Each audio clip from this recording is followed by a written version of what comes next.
Usa nga doktor dili lang nakakabulig ang mga pasyente kundi lakip na ang mga kabataan nga dili nakakaeskwela tungudan kakurian. Adyan report ni Papi Chol. Pirang mga kabataan yun na hindi rin na nakakaeskwela tungudhan kakurian. Tungod hini, usa nga doktor ang nagdesisyon nga magtindog hin usa nga eskwelahan parahan mga kablas din hapayapay sa Nuse ngan iba pa nga mga dapit. Gintatawag ini nga outreach schools kundiin libre ang tuition ngan school supplies. Dir na luwat mga gastuin para sahe tungod kay tuyo nga gintindog ini nga mga outreach schools hirani ha mga barangay nga hirayo ha mga eskwelahan. We bring Holy Virgin to the barangay who are in need of our services. Kung kakurian ang rason han pira nga diri nakakaeskwela, ang ginagian nga kakablasan naman ang rason na nagaaghat kan Dr. Merin nga magtindog hin mga eskwelahan. I came from a poor family. So, I finished my study as a working student.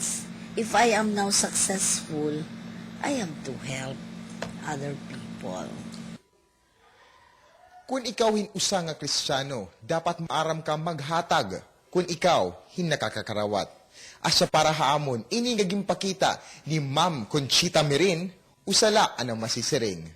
Approve ka, kapamilya, ako, Papi Cholo.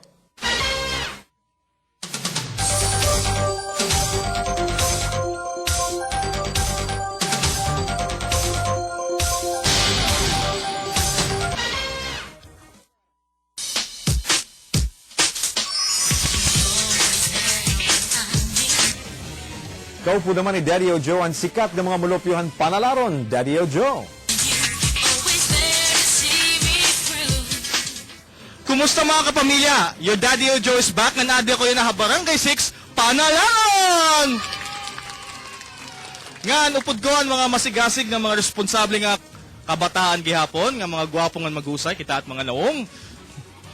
Ngan gihapon upod ko, hi kapitana, ang mga kagawad gihapon nga ng street sweeper. Now tanay, hi Kapitana Judith Casco. Honorable Kapitana, mo pa yung adlaw?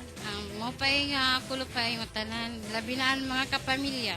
Ayan. So, ano man aton mga plano nga kaupayan din niya Barangay 6? Actually, naman siya nga plano, ang pag-mintinarhan mga ordinasang partihan ka ng kabataan. Kulo pa yung tanan kapamilya. Paya kulop, nga tanan kita din barangay size, labi naton mga kapamilya. Hello, paya kulop. Ngan, adi gihapon ang masigasig naton nga gwapong sweeper han Barangay 6. Kumusta? Mo pa'y man, lupig sila. Lupig sila dahil. Kumusta man? Waray damo manglabad nga naguhugaw. Medyo la. Ayan, okay. Nga na, syempre, din niya Barangay 6 Panalaron, Usulat, radio station nga pinakasikat, MOR 94.34 live! Anaton maupay nga sumat tinang adlaw kinuwatikang nga Santiago Kapitulo 1 versikulo 22. Ayaw paglimbungian yung kalwaringon ipinaagi ang pamatilang pulo nga